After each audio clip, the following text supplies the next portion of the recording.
5 years ago in London, I woke up to this email. Paul, bad news. Our highest bidder has simply reconfirmed its bid and set it to explode tomorrow.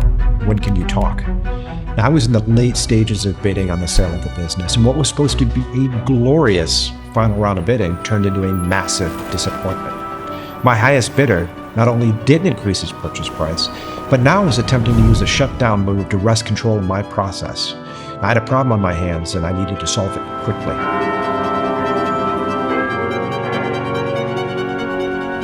I'm Paul Giannamore. I'm an investment banker and I negotiate for a living. Today we're going to take the concepts that we discussed in part 1 of this series and we're going to apply it to a real-world M&A transaction. How do we do pre-sale planning? How do we choose and set process? How do we use the concepts of leverage, information, and judgment to gain an advantage in a formal sell-side process? I'm going to focus on the psychology and the mechanics of an M&A transaction, beginning with my very first discussions with the client, all the way to how we solve the dilemma of my highest bidder trying to shut down my process.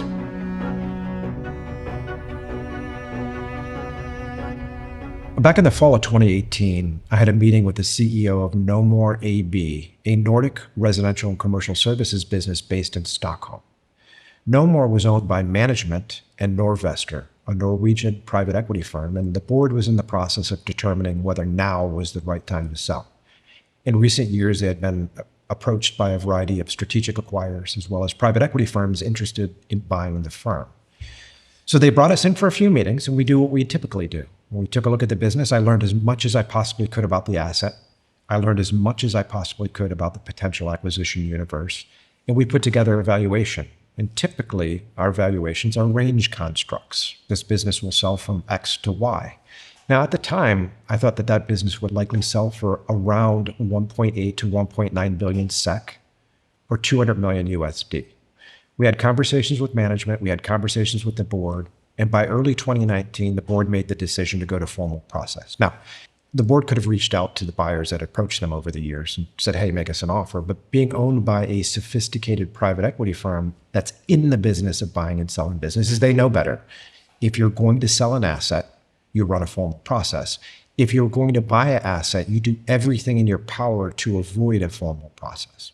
So when we sat down in pre-planning sessions in early 2019, one of the first things that I focused on is the asset itself. How unique is it? How differentiated is it? Is it one of 5,000 firms that are exactly the same, or is it a completely differentiated, unique asset? What sort of scarcity value does it have? Is it of massive scale in a particular industry? Where is it located geographically?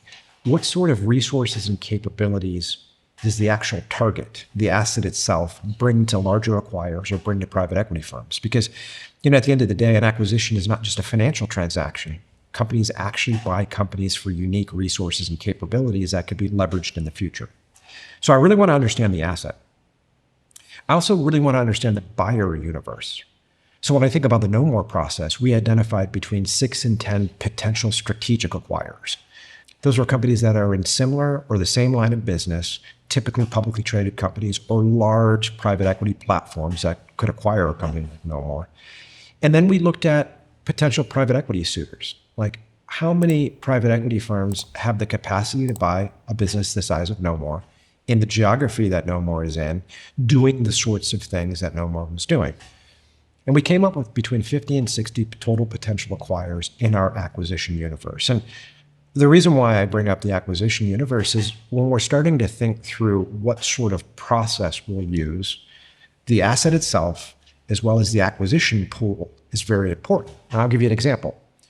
Let's assume for a second that Nomor had only one potential buyer in the world. Unfortunately, there are companies that literally have 0 buyers or only 1 buyer. But if Nomor had only 1 buyer, it's very unlikely that I would have run a formal auction on Nomor. It's possible, but it's unlikely because when you've only got 1 buyer, it's extremely risky to run an auction process because, number one, you might scare that buyer off if they don't want to participate in an auction.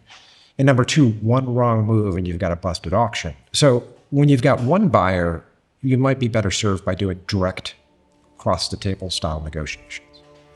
But as you start to get 2, 3, 5, 6 is a nice juicy number, the more buyers you have in the mix, the more it allows you to move into auction-like sale processes. When you're selling your business, it's very important that you think about it with the mindset of a hunter rather than a fisherman. You know, a fisherman baits a hook, throws it in the water and waits, right? That's akin to a business broker putting a listing online and waiting for buyers to come. That's not what you'd want to do. It works for some businesses, but if you've got a differentiated middle market asset, it's typically a very bad way to do it. When I think about that sort of process, it's almost like the distinction between, let's say Sotheby's is going to auction off a Picasso, right? They could put 500 well-capitalized, extremely motivated art buyers in an auction room, or they can bring 500 people off the street and put it in an auction room. What do you think is going to perform better for the seller, right? The well-capitalized, sophisticated art buyers rather than the 500 random people taken from Midtown Manhattan. That's the difference between fishing and hunting. So as we build our acquisition universe, as we build our buyer pool, it's very, very important to spend more time on that than I think a lot of us would like to. I think for a lot of advisors out there, especially industry experts, you know, you've forgotten more than your client knows. And I know it's really easy to gloss over conversations that they may have had with folks that approached them over the years. And I also know that you're going to hear some asinine, ridiculous shit, right? Like I once did a deal where it was a $100 million tech business. And my client said, hey, you know, before we go out to market, I think we should add so-and-so to our distribution list because, you know, I see him at the convenience store every morning and, he would like to buy this business for his son, and I know he's got a lot of money, and I think this would be perfect, so I think he should be a buyer. And I'm thinking to myself, gets his coffee at the convenience store, runs into a billionaire. No, he was talking about the guy that actually owns and works at the convenience store. Wasn't an ideal buyer to have in a pool for a $100 million business. So I understand sellers are not used to this, and they're going to say some crazy stuff. But at the end of the day, go into it with a blank slate. So when I think about Nomor, from the very beginning, I wanted to sit down with the client, understand every private equity firm that I'd ever talked to them. I wanted to understand every strategic acquirer, and not just what happened, or not just who was it, but what was the conversation. And as we did that, we discovered that there was one acquirer that sat down with them for lunch or dinner and said, no one can create more value than us. No one can pay more for this business than us.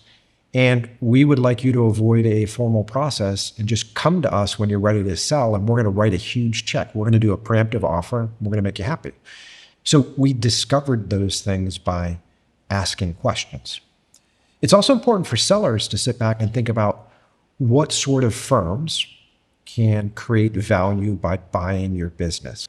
How can a large acquirer buy your business and leverage your technology? How can they get revenue enhancements based on some specific capabilities you have? How defensive might your acquisition be? You know, you've got two acquirers that can't afford to lose your geography.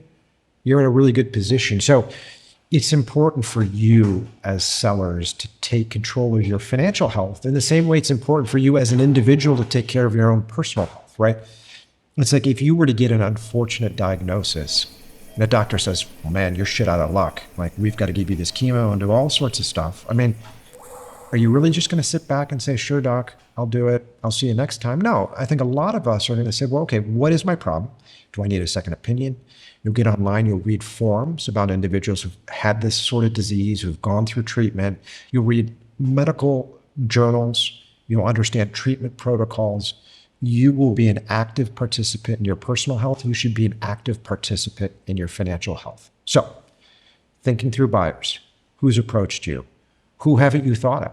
You know, put your thinking cap. Think about this. Think about, and it's okay to say crazy stuff. You know, at the end of the day, it's better that you come up with these ideas and talk to your advisor about it than not say anything, because you can miss the one acquirer out there that can create a tremendous amount of value and really give you a blockbuster deal.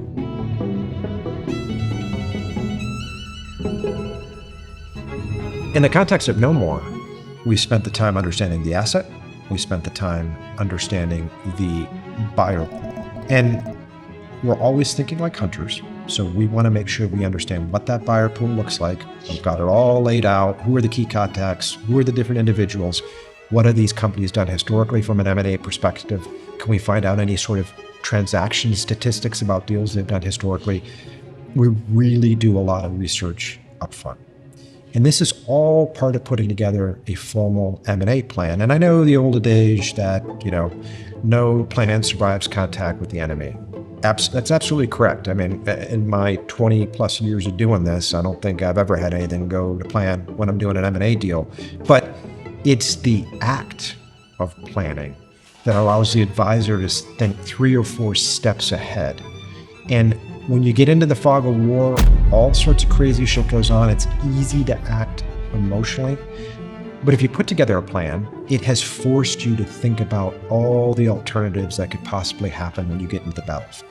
So again, as we walk through the pre-planning process, you are thinking about the end in mind, which is taking an asset that has no price on it, right? It's going to be arrived at the bargaining table. I don't care what management thinks it's worth. I don't care what I think it's worth.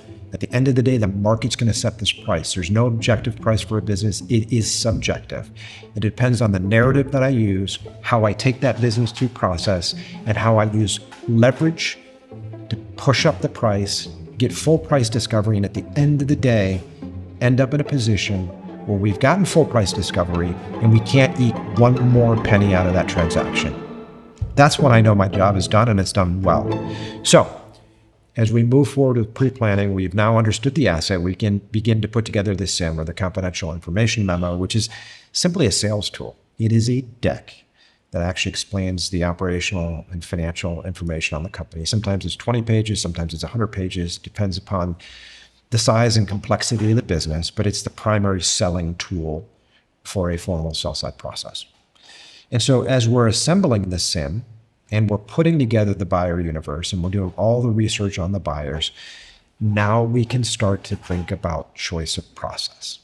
And before I get into choice of process, I want to take a step back to part 1 of our series here, and I want to talk about some of the ingredients and the concepts in the formal sell-side process. At the end of the day, we're trying to take a business that has no price, right? There's no price tag on it. And we're trying to push pedal to the metal and eke every penny out of this, but we don't know what the price is, and we don't know where it's going to end up. We've kind of done some math, right? We're going to assume right now that we're operating in buoyant and dynamic markets, and it's a great time to sell, but we really don't know what that business is ultimately going to sell for until we get to that point. But as I said in our prior session, we can be aspirational. And so what I typically do, we'll come up with a valuation range, which I think is reasonable. And I say, okay, it's going to be from X to Y. And if all things go well, if lightning strikes twice, we'll get to Y. And then I'm going to push north of that, and that's going to be my target. I'm going to get ridiculous. I want to be like a kid. I want to ask for my cake and my candy. I don't want to eat my broccoli. I want everything. This is what I'm going to shoot for as I start to put together my plan. So in the case of Nomor, we came up with approximately 2.1 billion SEK, which is a little bit north of 200 million USD. And when I say SEK, I mean Swedish krona. This is a business based in Stockholm. So we figured that the business was likely worth somewhere in the 1.8 to 2 billion SEK range, and I wanted to go north of that and make that our North Star. That's our target. Okay. We've got a SIM put together. We've got an acquisition universe. We've got a target. Now what the heck are we going to do?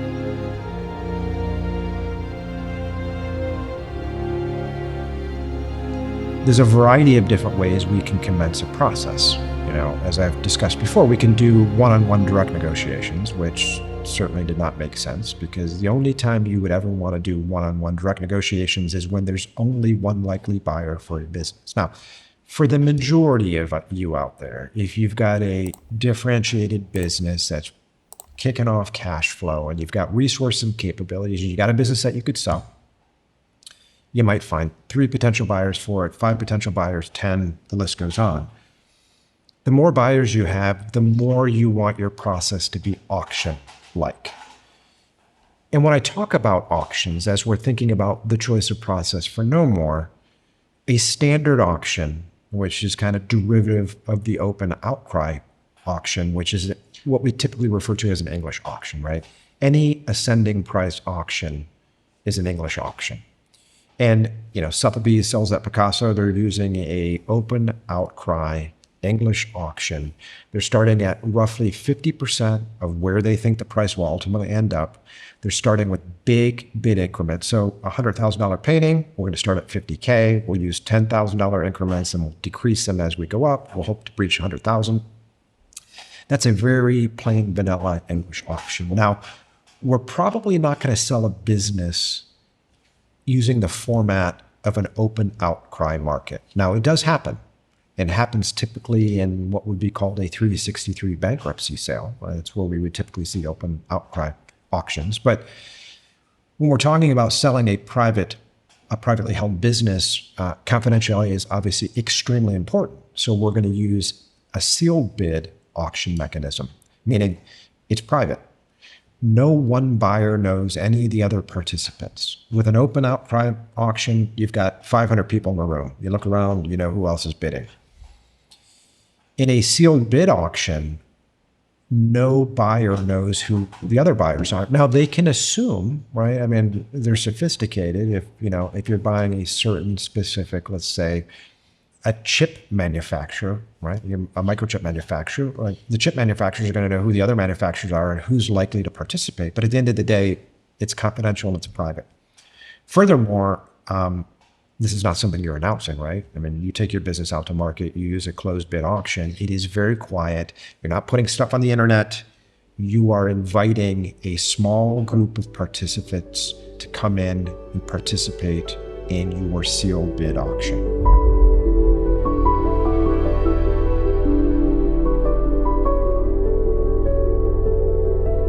So, as we start to get a little bit more granular, as I was thinking through the Nomor process, I looked and I said to myself, well, we've got roughly 40 or 50 private equity firms.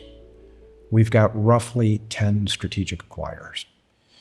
The majority of the firms that we were dealing with had experience in auctions before, right? Because sometimes acquirers just don't know how to participate in an auction. They don't abide by auction rules. They really struggle with the concept of an auction.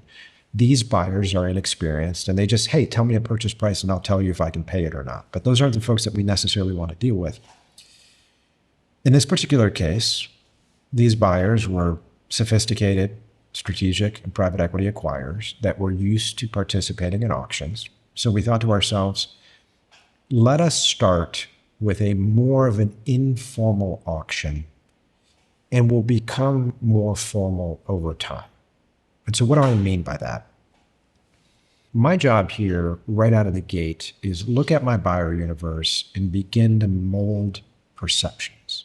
And I have to be very careful with this because sometimes when investment bankers go out and deal with buyers, they'll throw out big numbers, huge guidance. And so I don't want to scare anyone, but I need to figure out how to very smoothly and gently bring competition because, again, a formal process includes both auction-like mechanisms, so same side of the table negotiations where buyers are bidding, right? They're competing amongst themselves for the right to buy the business, and cross the table where I'm negotiating directly, individually with each party. In the case of Nomor, we had 50 buyers. Now, I could have gone out sequentially and dealt with buyer one-on-one. I could make I could ask for an offer. They make an offer. I do a counteroffer, concession, counteroffer, concession, back and forth. Typically, that would be extremely costly, time-consuming, and likely not yield the results I want, right? Because there's no competition and they're really pushing things up. And furthermore, I don't have anything to I don't have offers to compare. I want to be able to look at everything simultaneously, and I want to do this in parallel. So I'm going to begin to use some auction-like mechanisms. The first thing that I want to do is I want to dig deep. I want to get as much information as I can on all the different acquirers. I want to understand their motivations, their capacity to pay. I want to understand who the different individuals are there at the organization. Because remember, people think that organizations, so entities versus entities, are doing deals. It's not necessarily the case. Sure, organizations are doing transactions, businesses are doing transactions, but it's the people at those organizations. For the selling entity, it's the sellers, the ownership. And for the buyers, it's the corporate development team, it's the senior executives there. Those are the individuals actually doing the deal. So I want to understand as much as I can about those folks.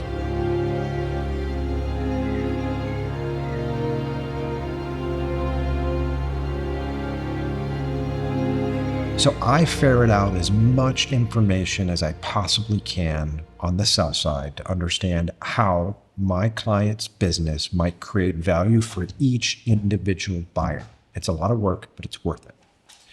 After that, I say to myself, well, how do I introduce competition? And typically, I tend to take the approach of casting a relatively wide net on the front end.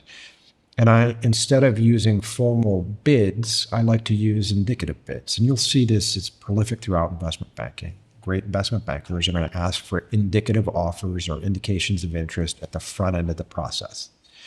And the purpose of that is we want to introduce as many buyers as we can to the front end of the funnel. And we want them to put an offer on the business in round one. It's simply something that says, I will pay X for the business. Here's what I'll do with it. Here's how I'll finance it. Here's what I'll do with management. And here's what the regulatory constraints I might have. And we want buyers to provide a bid, do all on the same day, doing the smallest amount of work as possible, because if we want a more formal, like a full-on LOI or a more formal bid, it's going to require buyers to do more work. And a lot of buyers will just fall out of the process because they don't want to spend time, money, and effort attempting to bid on something that they don't know much about. And they don't want to incur the cost of figuring it out if they don't think that they're going to likely prevail in the process. So you want to make it very easy. And as far as process rules at the very beginning, that's the extent of the process rules. We're the sell side, we're setting the process, here's the rules. 2 weeks from now, provide us an indicative bid. We've cast a wide net, we've got a wide funnel, come on in, bring them all in. So in this process, what we hope to do is we hope to get 10, 15, 20, maybe indications of interest, and it will allow us to kind of understand where the market is at in general terms with regard to valuations. Now, in the case of Nomor, I was hoping to get 2.1 billion SEK or more, but when our indications of interest came in, they tended to cluster around 1.3 to 1.4 billion SEK. So substantially lower than where I wanted to end up. And quite frankly, that's okay. And, you know, it's frustrating, I think, for clients. I deal with this on a day-to-day basis. When those initial offers come in, sellers get pissed. This is offensive. I can't believe it's so low. But at the end of the day, IOIs and front-end offers tend to be low because buyers don't know a whole heck of a lot about the business yet. And quite frankly, they're testing the water. I mean, why are they going to go all in on a first bid?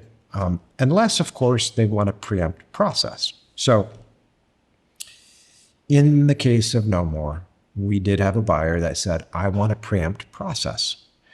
I want to shut down the process before other buyers have the opportunity to spend a lot of time, money, and effort learning about the business, only to increase their bid. So one of the acquirers stepped up and said, here is our preemptive bid. No one can pay more than us, 1.7 billion SEK.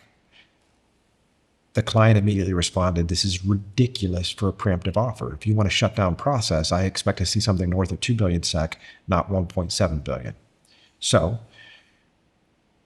at the front end of this process, right after the IOIs, I had a conversation with that particular buyer and said, you didn't win. Like, clearly this is a low bid for a preemptive bid, and we intend to do substantially better throughout this process. Now, after indications of interest, your goal as an advisor is to try to whittle down the playing field as much as you can. You know, there's going to be a lot of garbage in their companies that you really feel like had an analyst at 2 o'clock in the morning write up an IOI, just tendered it just to see what was going to happen. You try to whittle those down because as you move through the process, you want to boot potential participants from your process. Because at the end of the day, as you move this along, the price should be going up and the buyer field or the pool of participants should be getting narrower and narrower.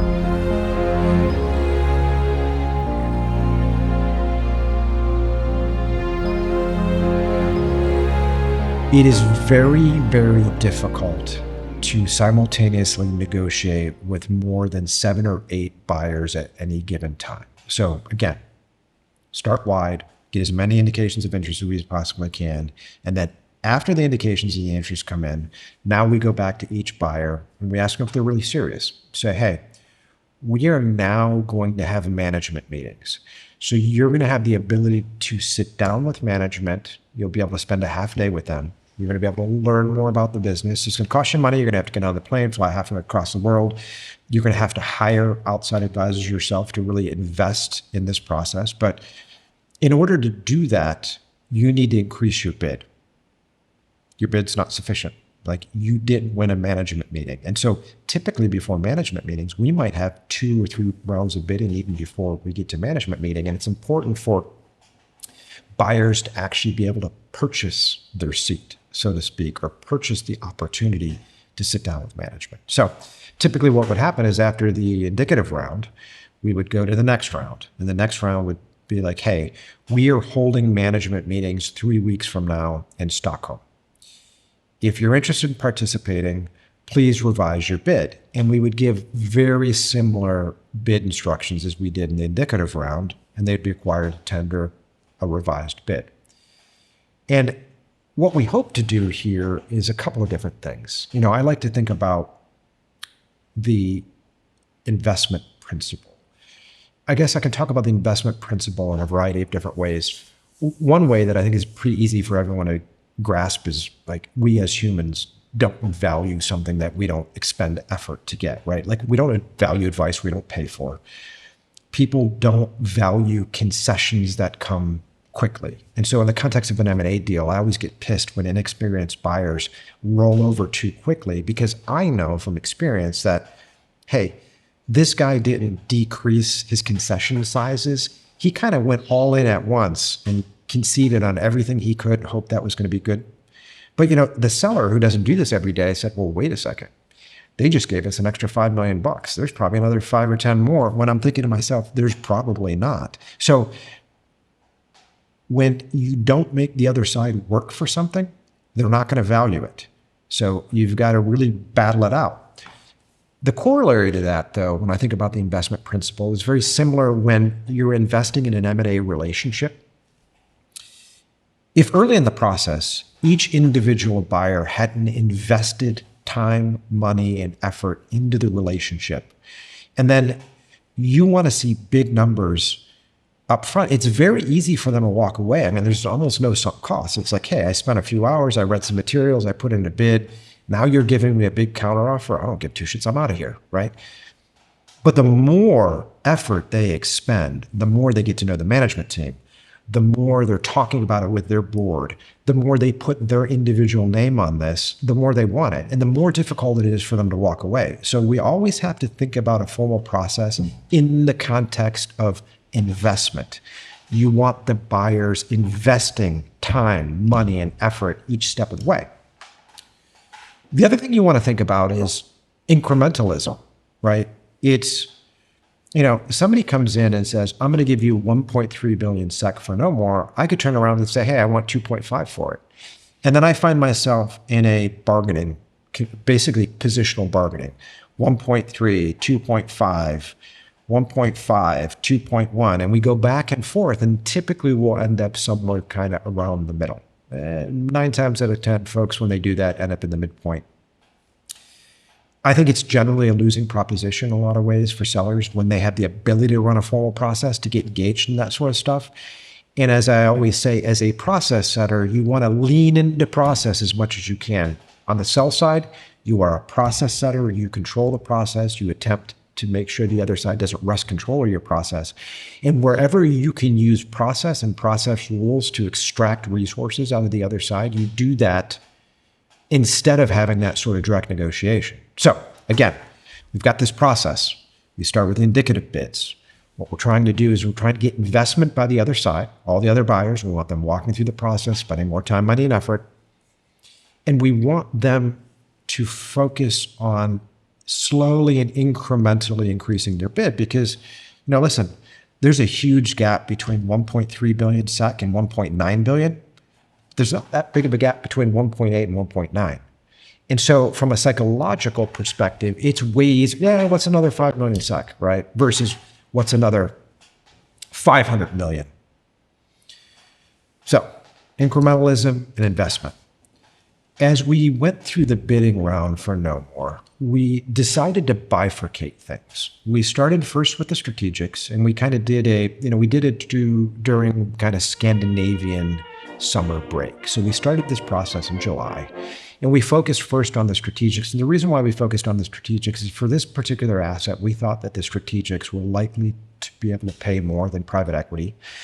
And we also knew that we could bring in private equity later in the process. So what we did is we started very informally. We set up an indication of interest deadline. And while we were dealing with the strategics, we had fireside chats with the private equity firms to allow them to meet management, allow them to invest in the process, allow them to not be excluded in the event we wanted to go to a broad process with both private equity and strategics. We could easily pivot and do that, but we wanted to really see where we can get with the strategics. Now, we had gone through 3 rounds of bidding prior to management meetings, and that's not typical per se, but in this particular process, that's just the way that it worked out. And so we began with 10 strategic acquirers. And by the time we were beginning to make the decision on management meetings, we were down to 4. In fact, one of the 4, Service Master, was the lowest bid. And we had a lot of discussions internally as to whether or not Service Master should be invited to the meeting or not. Service Master went from second bid to third bid, and instead of increasing the bid increment, they stood pat. They said, we're just going to reconfirm our bid, and we don't want to bid anymore until we're able to sit down with management and really think through the investment thesis. And so you're oftentimes faced with that sort of decision when you're running a process. It's important to really exercise some judgment here. And the dilemma I was faced with, on the one hand, if I got rid of Service Master, I would lose a bidder, which is effectively 25% of my bidding pool at this point in time, gone, just by saying, hey, you bid didn't make it, you're not coming to management meetings. But then I had to really think hard about rewarding bad behavior, right? So they just reconfirmed their bid, and I'm going to let them slide in. As I told you in session 1, information is important. And it's not just what you say or what they say, it is your actions. Every action you take in an auction process or in a negotiation reveals information. So on the one hand, if I kicked them out, they would be like, shit, those guys are serious. But then none of the other buyers would know about it because it's a sealed bid auction. They don't even know the existence of Service Master. If I do let them in, then I have just signaled to them that, hey, they just reconfirmed their bid and it's sufficient to get in. And maybe there's not as much competition as we think. And so as we talked about it, we ultimately decided to let them come to the meeting. And the reason why we decided that is I didn't want to lose a bidder. I relied on judgment, saying that even though I'm giving a potential signal to them that competition isn't as fierce and that I am not going to adhere to my own process rules, we were still running a really loose process at this point in time. And I thought I had more to lose by booting them out than keeping them in. And that's not always a decision I'll make, but from a fact-specific situation, it made sense to me. And it made sense to me because Service Master was the one from the get-go telling management, no one can pay more. No one can pay more than us. No one creates more value. They were the ones that attempted to preempt the deal with a lousy offer, or what we viewed as a lousy offer. So I thought to myself, well, I don't see a whole lot of downside in keeping them in the process, allowing them to have the management meeting. And if this kind of activity continues, we'll just kick them in the teeth. So we had the meeting. Immediately after a management meeting, and pretty much any sort of process you're running, that's when you would ask acquirers to once again revise their bid forward. So they meet with management, we answer some questions, there might be some follow-up. It could be a few days later, a week later, 2 weeks later, but at some point shortly thereafter in the management meeting, in order to stay in the race, they have to revise their bid. So that's what we did. And so thankfully, management was stellar. It was really a phenomenal performance by management. They did everything right, everything that I talked about in the first session of this series. And so we saw a huge jump in bids. The bids began to cluster at 1.75 to 1.8 billion SEK after the management meeting. So now we are getting into round 5. We, again, provided more information. We have the acquirers are not only negotiating the offers, but they're also negotiating the purchase agreement at this point in time. So we provided a draft of a purchase agreement. And it's important to do that because in a very competitive process, once you go into exclusivity with a single buyer, you lose a lot of leverage. And so in certain circumstances, we're going to be negotiating not only the broad terms like price and structure, but we're also going to be negotiating ancillary terms in the purchase agreement simultaneously. So we provided a draft of a purchase agreement and asked each buyer to have their attorney mark up that purchase agreement and then tender it to us along with their bid. And so we went to another round. And here's where we started to see a few cracks in the surface.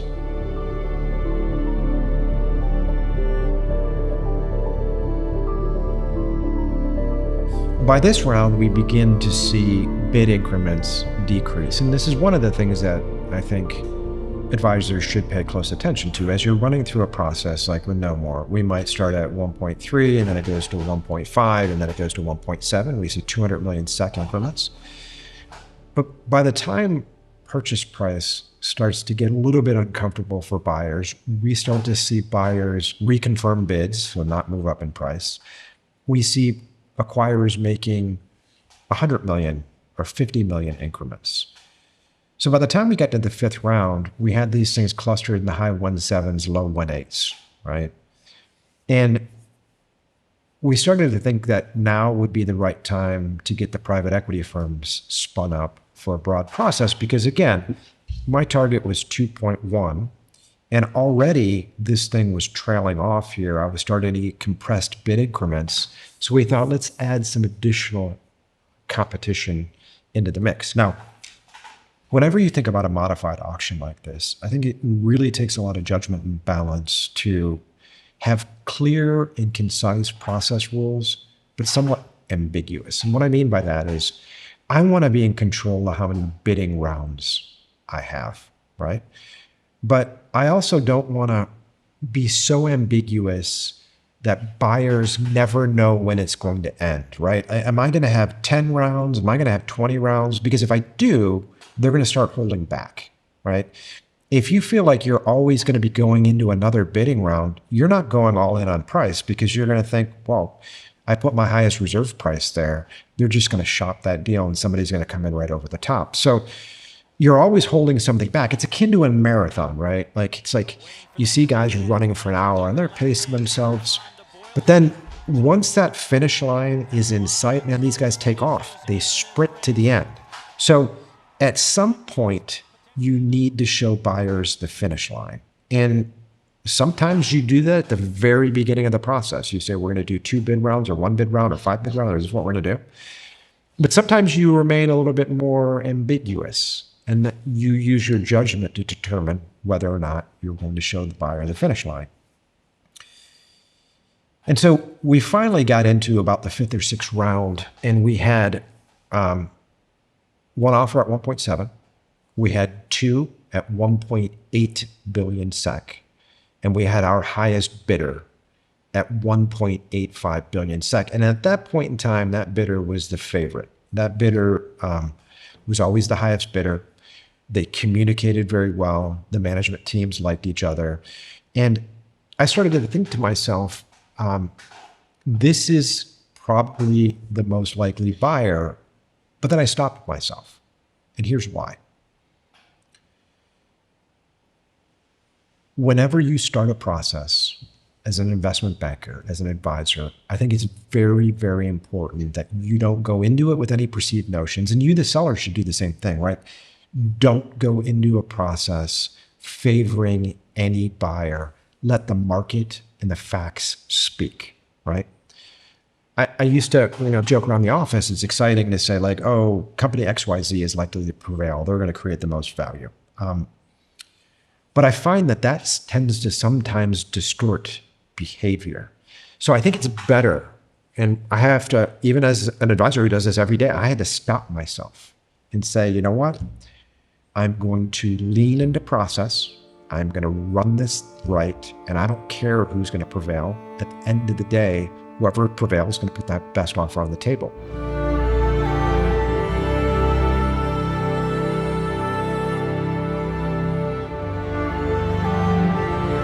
We set a bid date for Wednesday morning, and I was in London at the time. And I remember waking up and getting an email that says, Paul, bad news. Our highest bidder reconfirmed their offer and set it to expire tomorrow. When can you talk? And man, I was expecting to try to get to 1.9 billion SEK on this thing. I thought we told the acquirers this is going to be the final round, like come all in. And our best buyer just reconfirmed their bid. Like, why wouldn't you just go up and try to snatch this? Well, I had some conversations with some acquirers, and here's what was going on.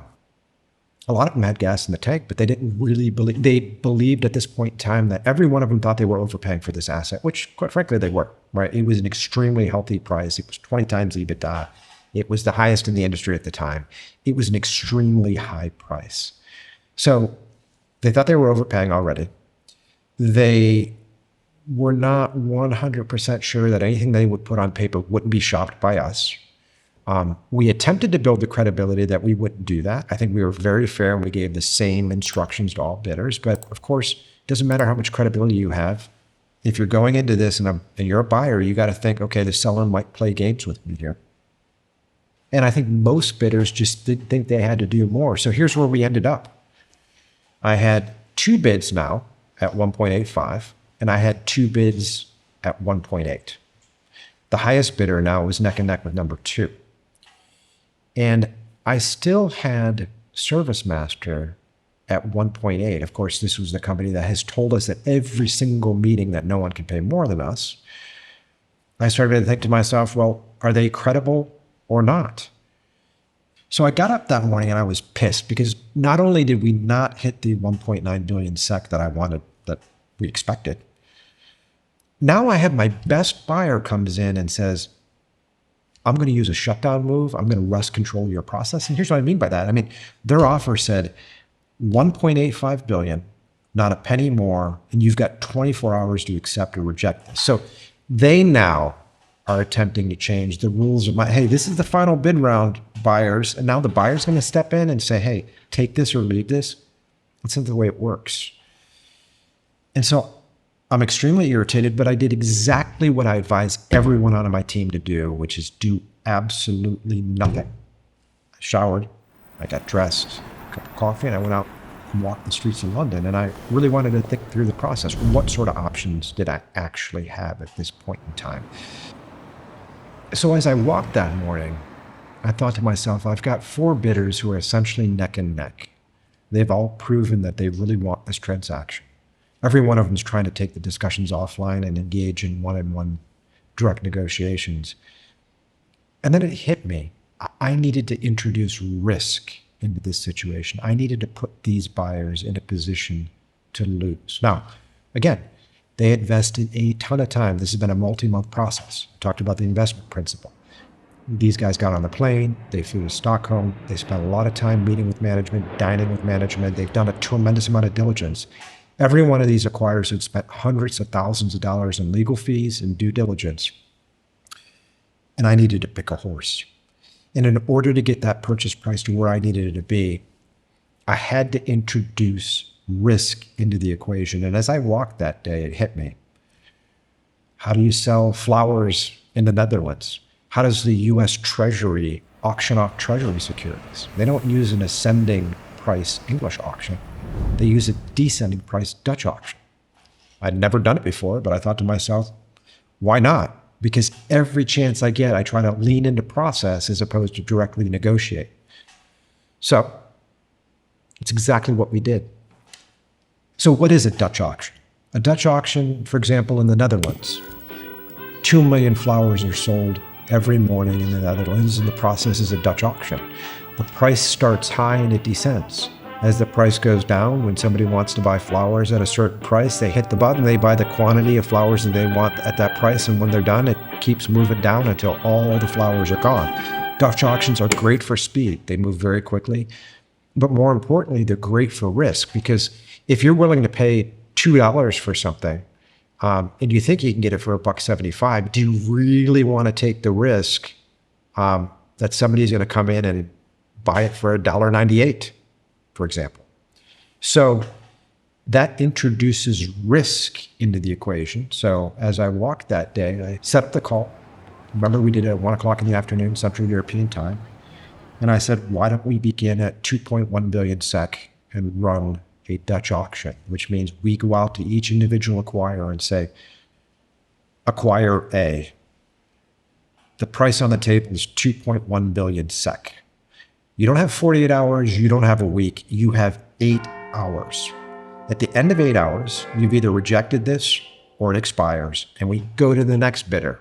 And once we go to the next bidder, and we're going to go overnight. Once we go to the next bidder, we're going to give them 8 hours, and the price is going to go down. If they reject it or it expires, then we're going to go to the next bidder, and the price will continue to fall. It may come back to you or it may not come back to you, but this is where we are right now. Acquire A, here you go. 2.1 billion SEK, you've got 8 hours. The bidders don't know how many bidders there are. They don't know if there's 2, they don't know if there's 1, they don't know if there's 10. But at the end of the day, it introduces substantial risk, because, if somebody's got a bid of 1.85 billion SEK now, and they're willing to pay 1.9 for it, do they really want to risk somebody else swiping it off the table for a price that they would have paid? And so we went through all of the acquirers once, and by the time we got back to acquirer A, they hit the bid at 1.93 billion SEK. The deal closed with Service Master 2 or 3 weeks later.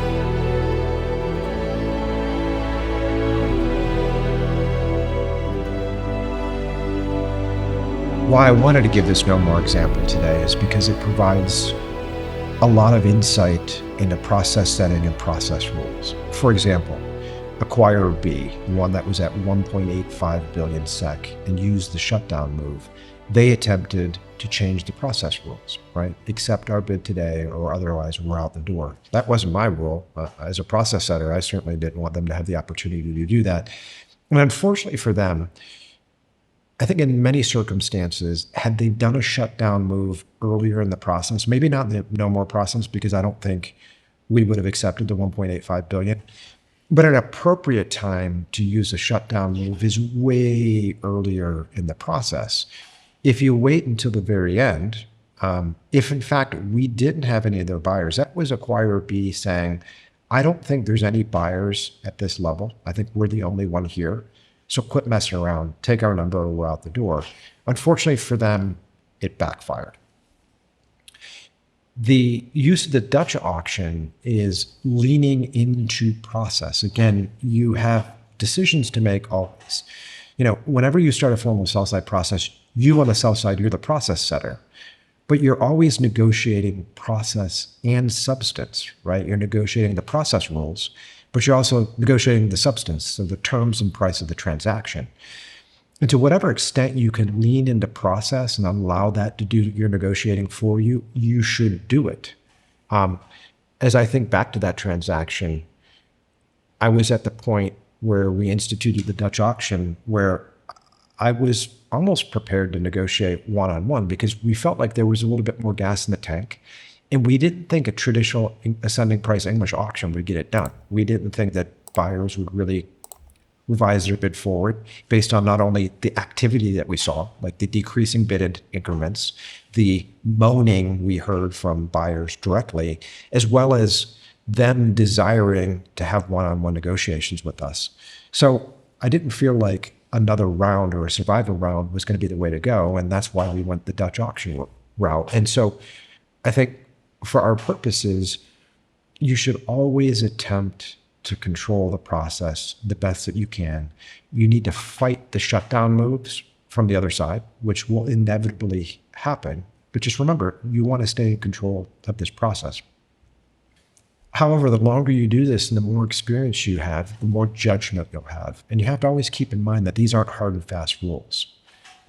Some of these rules are meant to be broken. And I always tell folks, lean into process as much as you can, but don't throw the baby out with the bathwater. You've got to have balance. You've got to actually pay attention to what the bidders are actually doing. Pay attention to the flow. Pay attention to the bid increments and use your best judgment as to whether you need to lean more into process or whether you actually need to go on to, for example, one-on-one direct negotiations or entirely change the process completely. Change from an English auction to a Dutch auction. Do it one morning overnight over coffee, wake up, change the process. You have the ability to do that, but it's something that you learn over time with judgment. You as a seller need to be an active participant in your own process and work directly with your advisor. As I mentioned, prior to management meetings, one buyer stood pat and we had a disagreement. The client actually said they should be booted from process. Now, they're ultimately the acquirer that won the deal at the end at $1.93 billion. But there was a disagreement. They said they should not be rewarded for standing pat and just reconfirming their bid. And again, sometimes you just have to feel the flow and try to keep people into the process, to continue to invest in the process and give them the ability to increase their price later on in the process. I was informed largely on this one based on what the acquirer constantly said. No one can pay more than us. We can create the most value. We want this deal. They were particularly difficult to deal with, and they were the acquirer I went to first with the 2.1 billion SEK counteroffer, and they laughed at me, actually. Literally, if you look at this email above, I literally sent this over to them and they laughed at me. But within a few days, we're ultimately the prevailing bidder here. I mention this because it's important for sellers to actually be actively involved in the process with their advisors and have these conversations. And if you feel like if something in your gut tells you to do something different, bring it up. But at the end of the day, I do respect clients who can listen to reason and see the value that their advisors, if they have sophisticated advisors, can bring to the table and override these sorts of decisions. Because believe me, there's nothing more than I wanted to do is boot these guys. When they reconfirmed their bid before management, I wanted them out. I would have loved to call them and say, you're losing, you're out, you're done, you're out of the process. But at the end of the day, I have to think about what's the greater goal. And that's all about the whole emotional detachment from this. As an advisor, you can sit down and listen to your client who is disappointed, who's pissed that you reconfirmed their bid, that they didn't increase their bid, and now we're going to sit down with them and waste time at the management meeting? No, those guys can piss off. And you have to stand back and look at the bigger picture and say, okay, unfortunately, we're sending the wrong signal now by allowing them to come in. But it's potentially more of a negative for us if they're out. So let's let them ride and let's try to correct our mistake of providing them information that displays any sort of weakness later in the process. And that's what we did.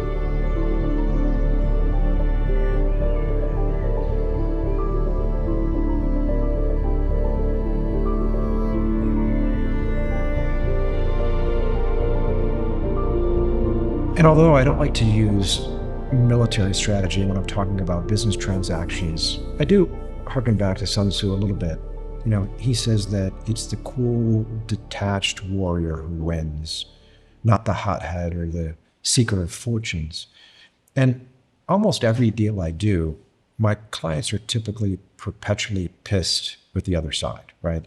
They get offended by the offers. These guys should be offering more, paying more, doing this, doing that. As an advisor, you really need to remain cool, calm, and collected. It's important to discipline acquirers who violate your rules, but don't do it out of vengeance. Don't do it out of spite. Do it to retain the construct of your process if you believe it's the right thing to do. And again, that's where you have to use judgment that you learn over time. This Nomor transaction was obviously very interesting for me. It was the first time that I'd ever used a Dutch auction in a process. I found it to be fascinating. I'm a big fan of auction theory, although it's not always applicable to M&A. But that Nomor transaction was nominated and ultimately became the finalist for European Transaction of the Year back in 2019. And then, of course, subsequent to its sale to ServiceMaster, when Rentokil and Terminix merged, I got to sell that business again. So a couple of years later, I was on the sell side and sold a portion of Nomor once again to another acquirer.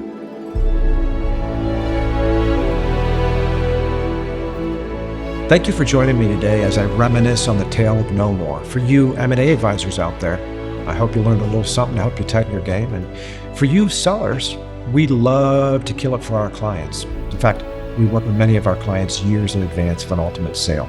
Don't hesitate to reach out to me on the contact form below or join me on LinkedIn. Further, we'll be building on this series, so I invite you to subscribe. And finally, for those of you who have not watched the first part of this series, you can watch it on the link below. Thanks for joining me today, and I'll see you on the next one.